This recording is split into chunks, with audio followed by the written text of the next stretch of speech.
Buenas, vamos a ir con la presentación, con la pintura italiana.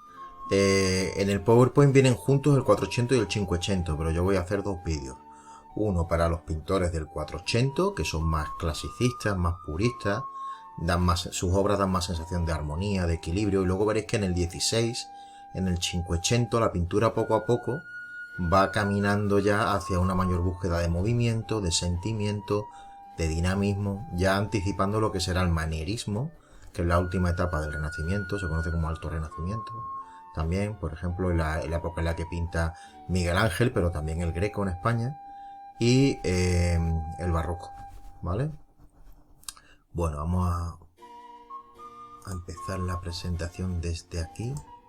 Bien, os pongo las características generales, que es que en el Renacimiento predomina el dibujo sobre el color. De hecho, muchas veces a la hora de trazar las obras, después de preparar la superficie, ya fuera pared, ya fuera un lienzo, ya fuera madera, o sea, tabla, después de prepararlo, en algunas de las técnicas, por ejemplo en el fresco, lo primero que se hacía era establecer el dibujo, que luego se iba a rellenar de color. El trazo no es tan grueso como en el románico, que si os acordáis era un trazo oscuro, color negro, bastante ancho, que se veía por ejemplo en las pinturas de los ábsides de Santa María de Taúl, San Clemente de Taúl. No será tan exagerado, pero sí se ven las líneas de dibujo. Cuando se utilice más el óleo, conforme se vaya utilizando más el óleo, va a ir predominando cada vez más el color sobre el dibujo, ¿vale? Otra característica la tenéis aquí, que es la proporción. Ya he comentado alguna vez lo que son los estudios de proporción en el cuerpo humano, la cabeza con respecto al cuerpo y las partes de ese cuerpo, ¿no? Pues esa proporción da realismo, y ellos quieren ser pintores que plasmen las obras de forma realista, ¿vale? Naturalista y realista. Luego el equilibrio es otra característica de la pintura renacentista. El equilibrio casa con la serenidad, la templanza, la calma, y casa menos o va menos con lo que luego veremos en el barroco, que es el movimiento, la expresión exagerada de los sentimientos, la teatralidad. El renacimiento quiere dar sensación, tanto en arquitectura como en escultura como en pintura, de equilibrio, de paz, de templanza, ¿vale? De armonía, lo tenemos aquí. El uso de la luz, que le da luminosidad a las figuras, que se centra en unos colores o en otros en función de lo que quiera expresar el autor, de querer focalizar la escena en una figura central, de querer jugar con la luz para conseguir así una sensación de profundidad según cómo ilumine unos tonos u otros, unas zonas del cuadro u otras, y relacionar con esa profundidad la perspectiva, que ahora en el Renacimiento se convierte en algo matemático, la perspectiva científica, ¿no? El buscar un punto desde el cual salgan unas líneas que hagan que en la composición del cuadro haya una profundidad, ¿vale? Allá se está haciendo con algo bidimensional, que es el cuadro, una sensación tridimensional. Se le está dando volumen a las figuras, fondo, que tú veas que una figura está delante de otras y que es real y veraz, que es creíble, ¿vale? Da una sensación más real de lo que daban otras pinturas, por ejemplo en el gótico, y ya en el extremo el románico, en el cual las figuras eran planas y no era para nada real esos fondos, ¿no? Esa perspectiva era inexistente prácticamente, ¿vale? Otra cosa que no he comentado, en el tema de la proporción, hay estudios matemáticos en los cuadros y muchas veces se forman figuras que están dentro de un círculo, dentro de un triángulo, un cuadrado, ¿vale? Hay estudios geométricos para algunas composiciones de esos cuadros. Como he comentado antes, primero iba el dibujo y luego iba el relleno del color, sobre todo en los frescos, pues lo primero que hacían era estudiar esta composición matemática geométrica, ¿vale? De las obras. Los temas de esta pintura del Renacimiento italiano, pues los temas son básicamente religiosos. Vivimos una sociedad muy religiosa, y cuando desde la mitad del 16 se desarrolle el Concilio de Trento y la contrarreforma que vendrá con ese Concilio de Trento, los temas religiosos aumentarán. Pero como ellos admiran la antigüedad, sobre todo para decorar palacios, edificios civiles, no tanto iglesias, para decorar palacios aparecerán temas paganos, temas no religiosos, que son los mitológicos, para decorar jardines, para decorar palacios, para decorar paredes de palacios de nobles y burgueses. En la época gótica se habían decorado más con tapices, pero los tapices se hacían con unos materiales muy caros como la lana castellana de alta calidad, ¿no? Luego se teñían en los talleres de Flandes o del norte de Italia. Bien, resultaban realmente caros, por lo cual hay como una segunda opción, que rellenar esas paredes con grandes cuadros pintados en tabla, en lienzo o frescos directamente, ¿vale? Con temas mitológicos. Aparecerán los dioses griegos y romanos y las historias que cuentan escritores como Homero o como Ovidio, la Metamorfosis, los autores clásicos, ¿vale? Luego, también he comentado ya varias veces que los retratos aparecen tanto en las esculturas como ahora podemos ver en la pintura. Retratos de nobles, de reyes, de papas, de burgueses y los paisajes. Los paisajes están muy presentes. Quizá no como un destino, un tema único del cuadro, pero sí como fondo de muchos cuadros que pueden ser mitológicos o religiosos, o retratos, ¿vale? Aparece ese fondo paisajístico, por ejemplo, la Mona Lisa lo tenemos. Por ejemplo, un cuadro que veremos en un momento, el Tributo, lo tenemos, ¿vale? Ese fondo paisajístico, o en la primavera, por ejemplo, o el nacimiento de Venus. Ese fondo paisajístico ayuda a dar sensación de profundidad y a alcanzar la perspectiva. Autores. En este primer vídeo vamos a ver Masaccio, Mantegna y Botticelli, ¿vale? Vamos a ver un par de obras de cada uno de ellos. Yo os he comentado ya que en estas presentaciones grabadas en vídeo lo que quiero es daros las características básicas y algún detalle de algún cuadro. Lo que es simbología, interpretación y mitología os comentaré alguna cosa, pero no quiero destriparlo por si elegís esos cuadros que lo hagáis vosotros, ¿vale? Bien, pues vamos a empezar a ver estos primeros autores. Los del siglo XVI lo veremos en otro vídeo, ¿vale? Vamos ya camino de los 7 minutos y hay mucho que contar. Entonces vamos a optar por eso, hacerlo en 2 vídeos. Bien, empezamos con Masaccio. Masaccio es uno de los pioneros en alcanzar la perspectiva en los cuadros renacentistas. Y su obra se da a principios del siglo XV, ¿vale? Es un autor que morirá joven, no llegará a la treintena, con 26, 27 años. Me parece que fallece Masaccio, ¿vale? Y a pesar de que no tiene una obra muy amplia, porque vivió pocos años, sí es muy importante en la historia del arte porque fue innovador en algunos conceptos que harán el cambio del gótico al renacimiento, destacando la perspectiva, ¿vale?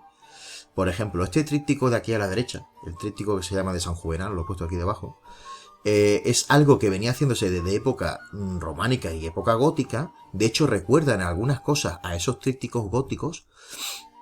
Un tríptico es una pieza de decoración para las iglesias, ¿vale? Y consta de 3 partes. Esta es la parte central en la que está la escena principal, que es la Virgen con el niño acompañada de 2 ángeles. Y está flanqueada a derecha y a izquierda por las otras 2 partes del tríptico en las cuales se representan a santos, ¿vale? Aquí tenemos a San Bartolomé y San Blas, y aquí tenemos a San Antonio Abad y San Juvenal. Este tríptico se podía cerrar y a veces estaba decorado, o solía estar decorado por fuera, con motivos bastante ornamentales, ¿vale?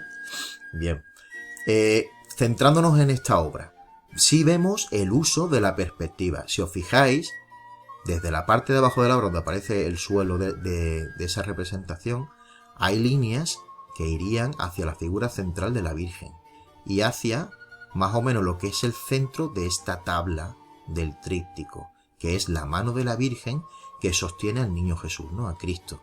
El niño sí está en una actitud algo rígida, ¿no? Poco formal, ¿no? Pero acordaos que es principios del XV y es transición del gótico al renacimiento. Aparecen los fondos dorados, que es una influencia bizantina. En pocos años llegarán los artistas, intelectuales, sabios, personajes de la iglesia bizantina que irán a Italia y también a otras zonas de Europa, de Centro Europa y de Rusia, ¿vale? Y que tendrán influencia artística en lo que es el lanzamiento del Renacimiento, ¿vale? Acordaos que Constantinopla cae en 1453. Esta pintura es anterior, pero Italia tenía mucha relación con Bizancio y tenía esa influencia de fondos dorados, ¿vale? Bien, la Virgen aparece en un trono y si veis el trono también respeta esa profundidad, esa perspectiva. Veis que los ángeles están en el primer plano de la figura y la Virgen más hacia el fondo. Y también quiero que apreciéis, si yo hiciera una línea aquí, que de hecho parece marcada, ¿no? Por esta señal que hay aquí, ¿no? Hay simetría a ambos lados de la Virgen, en el propio trono y en la situación de los ángeles, ¿vale? Esta obra, no sé si lo he comentado ya, lo repito ahora, está hecha con temple sobre tabla, ¿vale? Es una obra religiosa, uno de los temas del Renacimiento.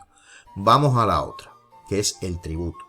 Es una vez más una obra religiosa, ¿vale? Un encargo de la Iglesia, igual que esta de aquí, ¿vale? Y representa un pasaje del Nuevo Testamento, de la vida de Jesús. Sabéis que la Biblia se divide en Antiguo Testamento, que es anterior a la vida de Jesús, lo que es el Génesis, los patriarcas, las leyes, ¿no?, del pueblo de Israel, el Levítico y demás, ¿no? Pues bien, eso es el Antiguo Testamento, pero esta escena es del Nuevo Testamento, que representa o que cuenta la vida de Jesús a través de los evangelistas. ¿Se acordáis esos personajes que aparecían en el tetramorfo en las pinturas románicas? El buey, San Lucas, el águila, San Juan, la figura humana que es San Mateo, el león, San Marcos. Pues bien, con esos textos de los evangelistas se hace el Nuevo Testamento. Y en esta obra podéis ver que hay fondo paisajístico y hay marco arquitectónico, que hay sensación de profundidad, ¿vale?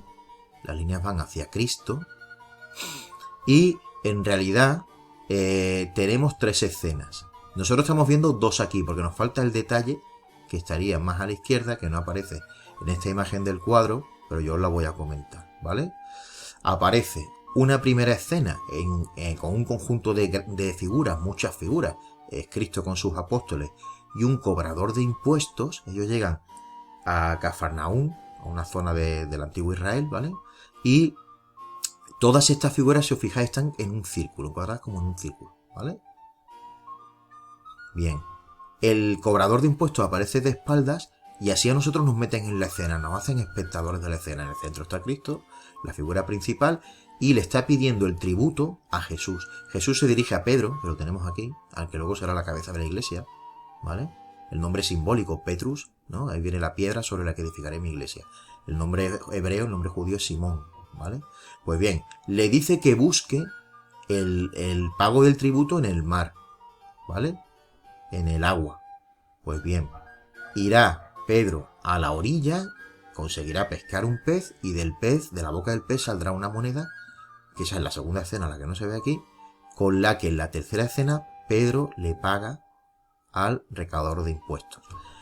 Hay una novedad con respecto al gótico, que es que si os fijáis, los apóstoles aparecen vestidos con ropajes de la antigüedad. Quizá no tanto el cobrador de impuestos, pero sí estas figuras. ¿Qué quiere decir esto?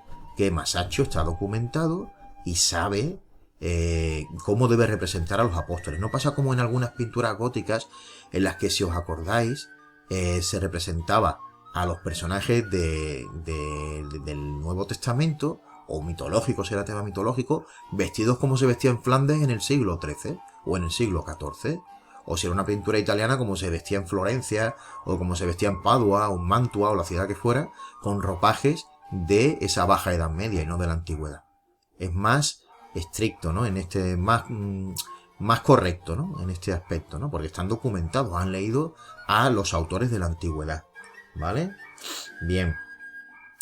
He comentado el marco paisajístico, que no me sale. Incluso se difumina algo para dar esa sensación de profundidad. Hay juegos de luces con las escenas principales y sombras en los recovecos de la arquitectura, que aparece aquí. Hay bastante detalle en los paños que llevan los apóstoles, en los rostros de los apóstoles y de Cristo. Fijaos que Cristo aparece con más luz, ¿vale? Con más claridad, por decirlo más claro, ¿vale? Bien. Mucho detalle, mucho realismo. Otro detalle, el uso de los colores para conseguir la profundidad. Los colores cálidos aparecen al frente y los colores fríos aparecen al fondo, ¿vale? Para que tú veas que esta escena está bastante por delante que el fondo paisajístico, ¿vale? Bien, al fondo, con esa difuminación, ¿no? Ese efecto vaporoso, hay una sensación de atmósfera, ¿no? Bien, vamos a pasar a la siguiente obra. A ver si puedo. Vale, aquí tenemos a Botticelli, que esto seguro que la conocéis más, el nacimiento de Venus, ¿no? Es un tema mitológico. ¿Por qué aparece aquí un tema mitológico? Porque esto obviamente no es un encargo de una iglesia, y menos apareciendo un desnudo, aunque sea una Venus púdica, ¿no? Se tapa el pecho, ¿no? Se tapa las partes que debe taparse, ¿no? Con los cabellos y, y el pecho, ¿no? Con los cabellos y la mano en el pecho. En aquella época se estaba abriendo la mano en la representación de desnudo, como en la antigüedad, pero era una época muy religiosa, ya había que tener un poquito de decoro, ¿no? Bien, aquí aparece esta Venus, ¿no? Sobre la concha, acercándose desde el mar hasta la orilla, ¿no? Representando un mito que se conocía desde la antigüedad. Yo os voy a contar algo, no voy a destripar mucho para que podáis elegir este cuadro si queréis, ¿vale? Pues bien, Venus nace del escroto de Urano. Todos sabéis lo que es el escroto, no tengo que explicarlo. Su hijo Cronos, con una hoz, le secciona el escroto y lo lanza al mar. Igual que a Cronos lo destronaron los dioses olímpicos, encabezados por Zeus. Sabéis que Cronos se iba comiendo a sus hijos conforme los tenía, porque sabía que uno lo podía destronar como él había hecho con su padre. Pues igual que a él lo destronó Zeus, a Urano, el dios del cielo, lo destronó Cronos, el dios del tiempo. ¿Vale? Se repite, ¿no? Quien a hierro mata, a hierro muere. Pues bien, él castra a su padre y lanza el escroto al mar, y de ese escroto salen unas espumas de las cuales nace la diosa del amor. Afrodita en Grecia, Venus en Roma, ¿vale? Bien, yo os recomiendo leer estas historias de la mitología porque son bastante curiosas, ¿vale? Y también a veces hay varias versiones, no hay una única versión con la que se cuentan los hechos, ¿vale? Bien, después de contar la historia de los titanes, Urano, Cronos y de los dioses olímpicos, más datos de este cuadro. Es un fresco, o sea, es pintura al agua sobre muro que decoraba estancias de los Medici, ¿no? Bien, aparece Afrodita empujada en esta concha en el mar por dos dioses de los vientos, el dios Céfiro, que es el dios del viento, y la diosa Aura, que es la diosa de la brisa. Bien, junto a Afrodita o a Venus, llamadla como queráis, ¿vale? Aparece esta señora que es una de las horas. Las horas eran las diosas de las estaciones, de las 4 estaciones. Y esta concretamente es Flora, ¿vale? Que es la primavera. Si os fijáis, su vestido está lleno de motivos florales y este manto con el que va a cubrir a la desnuda Afrodita o Venus, ¿vale? Luego otra cosa, fijaos que van saliendo rosas de Venus, porque según la mitología griega también, ella fue la creadora de esta flor, de las rosas, ¿vale? Se destaca o se refleja el ideal de belleza femenino de la época. Fijaos que no es como ahora que buscamos al moreno, ¿no? Buscamos el tono moreno en la piel, sino que las mujeres más bellas eran las de piel más blanca. ¿Por qué? Porque eran nobles, porque no habían trabajado en el campo donde se oscurece la piel por trabajar al sol, ¿vale? Ellos querían una piel lo más blanca posible, frentes anchas, ahí se sale el puntero, frentes anchas. De hecho había una costumbre en la época en la cual las damas de la nobleza a veces se rapaban el nacimiento del pelo en la frente para tener una frente aún más ancha, ¿vale? Incluso había otra costumbre que aparece reflejada curiosamente en las meninas de Velázquez ya en el siglo XVII, que era masticar barro, porque el barro, a ver, era tóxico, pero ellos lo hacían, o ellas lo hacían, porque lo hacían ellas, porque el barro, al meterlo dentro de tu organismo, producía una reacción en algunos órganos internos, en el hígado, por ejemplo, por la cual tú palidecías, o sea, te estabas poniendo enfermo, pero te hacía más blanca, ¿vale? Bueno, veis el detalle de los cabellos, pero en ningún momento veis ningún sentimiento exagerado, sino lo que hay es de serenidad, armonía entre las 4 figuras, ¿vale? Templanza, equilibrio, son rasgos del Renacimiento. El estudio anatómico, fijaos que el ideal de belleza, que no lo he comentado antes, no era la delgadez como ahora, sino que una mujer de formas más rotundas era una mujer más fértil. Pasa como con las Venus paleolíticas, las Venus del Paleolítico, las figurillas de la diosa madre de la naturaleza, las visteis el año pasado, no de forma tan exagerada, porque las Venus tenían unas caderas inmensas, ¿no? Y unos pechos desproporcionados y demás, y no se tallaba ni la cara. Lo que interesaba eran los rasgos femeninos, ¿no? Porque la relacionaban con la fertilidad. Pues en esta época, sin ser algo tan exagerado como las Venus paleolíticas, se ve también eso, ¿no? Que la belleza está en las formas rotundas de la mujer. El ideal de belleza no son las mujeres delgadas, como será, como es en nuestra época, ¿no? Sino que es las mujeres de formas rotundas fértiles. Porque la natalidad era muy importante en una época en la cual la mortalidad era muy elevada. Estoy enrollando mucho, vamos a ir cortando. Hay detalle a ver si puedo, en los paños con los cuales se cubre a Céfiro y en los paños de Flora, ¿no? De la primavera. Los tenéis aquí, ¿vale? Bien, está todo enmarcado en un contexto natural, marino y vegetal, ¿vale? De un bosque. Es una pintura realista, pero de poca expresividad. Vamos a ir a la siguiente, que me enrolla un poco en esta. Y a ver si puedo. Aquí está. Y aquí tenemos la primavera. De Botticelli también, ¿no? Y aparece una escena con muchos personajes. La llena de personajes en un marco, otra vez, natural, ¿vale? En un marco paisajístico. No da sensación de mucho realismo porque aparecen como... a ver cómo lo digo. El tema mitológico está por encima de la forma de concretarlo, ¿no? De hecho, parece algo primitivo en la forma de representarlo, ¿no? Cómo dispone en diferentes planos estas figuras, pero no logrando una perspectiva como en otros cuadros que vamos a ver en el Renacimiento, ¿vale? Aparecen 1, 2, 3, 4, 5, 6, 7, 8, 9 figuras. Empezando por el centro, que es donde está la figura principal del cuadro. Tenemos otra vez a Venus, a Afrodita, ya cubierta, no desnuda como en el cuadro anterior, hacia donde van las líneas, ¿vale? De profundidad del cuadro. Y sobre ella Eros, Cupido, que según la mitología era, en todas las versiones de su nacimiento, es hijo de Afrodita, de Venus, y sí hay varias versiones sobre el padre, ¿no? En algunas historias, la mayoría es Marte, Ares, es el padre de Eros, ¿vale? En una serie de infidelidades que tuvo Afrodita con su marido, que era Vulcano, Hefesto en Grecia, ¿vale? Luego, cuando veamos la fragua de Vulcano, os contaré la historia de Vulcano, si no se me va a ir mucho este vídeo.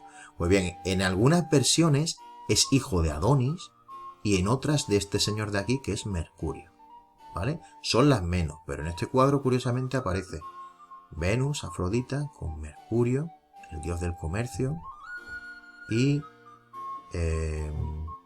Eros, ¿no? Cupido. Aparecen también las tres gracias con estos mantos vaporosos, transparentes, que dejan ver sus formas. Y estas tres gracias representan el encanto, la belleza y la fertilidad, los rasgos de la feminidad en la época, ¿no? Bien. Yéndonos hacia la derecha, tenemos a este señor que lo hemos visto en el cuadro anterior. De hecho, hay autores que defienden la alta relación que es evidente entre este cuadro de la primavera y el nacimiento de Venus. Y este señor es Céfiro, era el dios del viento, ¿no? Que está persiguiendo a una ninfa que se llama Cloris, ¿vale? Y según la Metamorfosis de Ovidio, el libro este en el cual Ovidio, un autor romano, cuenta metamorfosis famosas de la antigüedad, como la de Apolo y Dafne. Según la Metamorfosis de Ovidio, cuando alcanza a Cloris, esta se transforma en Flora, ¿vale? Veis que están continuadas las dos figuras. Y en la boca empieza a aparecer una flor. Y es el inicio de la transformación de Cloris a Flora, ¿vale? Bueno, en esta persecución la cosa termina bien, según la mitología, y se convierte en esposa de Céfiro. Y es cuando se transforma en Flora, ¿vale? Si os fijáis, es un cuadro cargado de mitología. Contrastan los tonos claros con los tonos oscuros del bosque y del suelo, ¿no? De este suelo que está lleno de pétalos, de flores, ¿vale? Como era costumbre en algunos tapices de la época, tapices franceses, flamencos, etc. Bueno, vamos a seguir con el siguiente. Aquí tenemos Mantegna. Mantegna es otro pintor renacentista italiano de este siglo 480, ya hacia finales del siglo. Y aquí lo que tenemos es el Cristo yacente. Voy a bajar un poco esto que no se ve bien. Ahí. Vale. Y aquí lo primero que tenemos es un escorzo radical hacia el espectador, hacia nosotros, ¿no? Un escorzo es una figura que no aparece, que aparece de forma perpendicular al espectador, ¿no? En este caso ya es totalmente perpendicular, ¿no? que rompe lo que es el resto de figuras, la disposición del resto de figuras del cuadro. Tenemos el estudio anatómico de un cuerpo yacente, la rigidez de los brazos, lo que se conoce como el rigor mortis, ¿vale? En este caso la superficie es tabla y está pintado al temple, ¿vale? Son colores fríos que son muy típicos en Manteña, ¿no? No son colores vivos, sino que son colores más bien fríos, ¿no? Y se utiliza la perspectiva hacia el Cristo de una forma total, ¿no? Es como si se metiera el espectador dentro de la escena, ¿no? Nos hacen partícipes de la escena. Podéis ver los detalles de los mantos, ¿vale? La mano que aparece aquí, el rostro de la Virgen, aquí no se aprecia, pero las arrugas están detalladas. Esta vez es una Virgen realista, una Virgen anciana, no una Virgen joven como por ejemplo en la Piedad de Miguel Ángel, ¿no? En la escultura de la Piedad de Miguel Ángel. Aparecen los estigmas en las manos, donde estaban los clavos en las manos de Cristo, cuando estuvo clavado en la cruz, en los pies. Un cuadro con mucho detalle en los cabellos de Cristo, el rostro ladeado ligeramente hacia la derecha, para que no fuera tan lineal, ¿no? Para que tuviera una composición algo menos lineal. Es el momento en el que ya se ha descendido de la cruz y se le ha puesto en lo que va a ser su sepulcro, se le ha puesto para ser ungido, ¿no? Tratarle con los aceites, los perfumes, como se trataba a los cadáveres, ¿no? Bueno, se trataba y se sigue tratando a los cadáveres. Bien. Más cosas sobre esta obra. Hay contrastes de sombra, zonas en sombra y oscuras y zonas luminosas, ¿vale? Aparecen 3 figuras acompañando a Cristo. Los autores se ponen de acuerdo en que esta es la Virgen. Luego hay otras 2, una que apenas se ve aquí y otro que aparece aquí. Y aunque hay dudas entre los autores, parece ser San Juan Evangelista, el autor de uno de los evangelios. Y aquí al fondo estaría María Magdalena, ¿vale? Bien, he comentado lo del estudio anatómico. Muchas veces estudiaban cadáveres de ahogados, ¿no? Que aparecían en el Arno en Florencia o en el Tíber en Roma, y hacían sus estudios anatómicos, o en otros ríos, ¿no? de Italia, ¿no? Como he comentado antes, nos invitan a sentirnos protagonistas de la escena, ¿no? A ser un protagonista más y no solamente un espectador, sino ser partícipe de esta escena de pena, ¿no? De conmovedora, ¿no? Por la muerte de Cristo, ¿no? Intenta con el detalle, el autor intenta que en el espectador se dé ese sentimiento de sobrecogimiento, ¿no? De ese sentimiento conmovedor ante la muerte de Cristo, ¿no? En la cruz, ¿no? Esta obra iba a ir cuando la pinta Manteña, la idea era que fuera a su sepulcro, ¿no? Pero una vez que fallece, sus descendientes tienen una serie de problemas económicos y la terminaron vendiendo para obtener dinero, ¿no? Con el que vivir. Vamos a ver la última ya, que está saliendo un poco largo el vídeo, que es el tránsito de la Virgen. Otra vez un tema religioso y cuenta la muerte de la Virgen, ¿no? De la Madre de Cristo. En realidad faltaría una parte superior. Es una obra que está pintada sobre tabla. Esta que estamos viendo está en el Museo del Prado. Y la parte superior se encuentra en Italia, ¿vale? No está... está dividida. Era una costumbre que había a veces en la época en las obras sobre tabla, ¿no? Si había diferentes escenas o diferentes partes fácilmente diferenciables en una escena, a veces se seccionaban, ¿vale? Pues bien, en esa parte que falta estaría Jesús acompañado de ángeles que esperan el alma de la Virgen cuando suba al cielo, ¿no? Vamos a centrarnos en esta que tenemos aquí. Tenemos en escorzo una figura de un apóstol que se encuentra hacia la Virgen, ¿no? Tenemos 11 apóstoles si los contáramos. Os recuerdo que uno de los 12 se suicidó después de la muerte de Jesús. Se ahorcó, fue Judas, ¿vale? En un olivo, si no recuerdo mal, ¿vale? Se ahorcó en un olivo. Y en esta obra aparecen esos 11 apóstoles. Tras la muerte de Judas, ellos eligieron a un nuevo apóstol, pero aquí aparecen 11 solamente, ¿vale? Bien, se ve a la Virgen. Si me acercara con el zoom, que no puedo porque con el vídeo no me permite ampliar, veríais que sí aparece el rostro de una anciana, o sea que es realista, mucho detalle en los paños, tanto de la Virgen como en su rostro, los rostros de los apóstoles. Fijaos que hay profundidad. Si os fijáis, la forma de las baldosas y las figuras van hacia un punto central, hay perspectiva, profundidad. Y tenemos al fondo un marco paisajístico y un encuadre arquitectónico. Bueno, como veis, la perspectiva nos dirige hacia la escena, donde lo importante es el fallecimiento de la Virgen.